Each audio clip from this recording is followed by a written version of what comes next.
Hello guys, welcome back to my YouTube channel. Đây थांगासिनो आरो photoshoot खालामनो। अभी मजा आएगा ना भिड़ो। एक बारा गोजान नङा खाथियावनो। जों साथाम दोङो फट' साफायनो। मबाइल बेयाव बिजि बिथांमोना ओइथिं सासे हायबावगोन आरोना दा।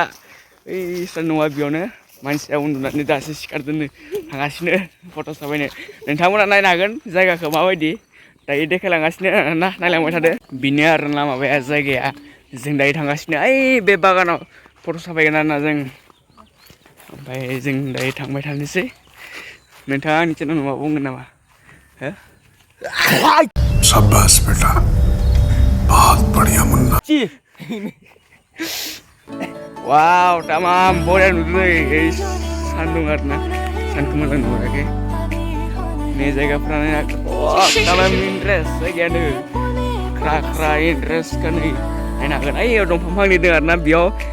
मराय थायो आरोना जों बेयावनो थांगोन बेयावनो फट'सुट खालामहैगोन आरोना जों वाव इन्ट्रेस्ट का नै बिथाङा फट' साफाय जाग्राया ओइ सासे बिथाङा भिडिअ बनायगोन जों दा फैयै फैयै मोनफैमारबाय आरोना जायगायाव बिनो आरोना जायगाफ्रा वाव इन्ट्रेस्ट का ओइथिं साहा बागान दोङो ओमफ्राय ओइथिं फुख्रि जावनाय दोङो ब्ला जादों दै थांगासिनो आरोना जोङो मोनफैथारसिगोन आंथ' मोनफैबायानो इसोरसो दाबो मोनफैयाखै भिडिअ बनायगासिनो बिथांमोना नायनो हागोन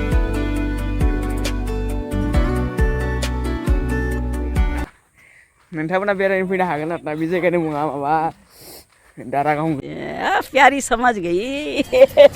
गोलैयो आरोना दारागाव बिनि दारागाव खाथि आरोना सेकेन्ड दारागाव आरोना बि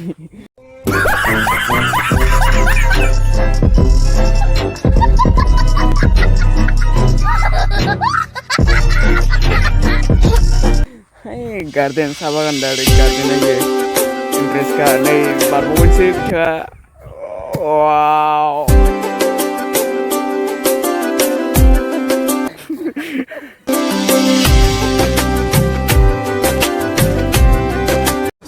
पढ़ाई लिखाई में ध्यान लगाओ IAS बनो और देश को संभालो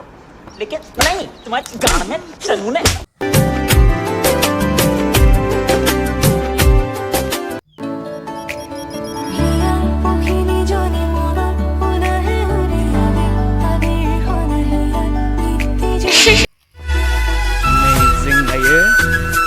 berai आरोना जों बारा गोजान थाङा ओरैनो बेरायफैदो ओमफ्राय नायनोसै मा मा नुलाङो जागोन ना मा होनो ओइ माबा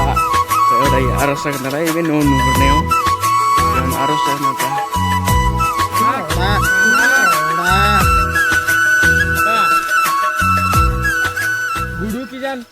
आरो जोंथिं याव माबा मेरला थास' माबा मोनो आरोना बिथराय थास' बिथराय मोनो बेफोराव मेरला थास' बिथराय दोङो आरो ओमफ्राय दैज्लां समाव बेयाव मुस्रि जे साथि फैयो जों तमाम ना मोनो बारलि बोथिया मोनो आरो ना गोरै बायदिसिना ना मोनलाबायो आरोना दिनैनि ब्लगखौ एसेयावनो दोनथ'नाय जाबाय ना मा होनो जों बाय बाय दा नेक्स्ट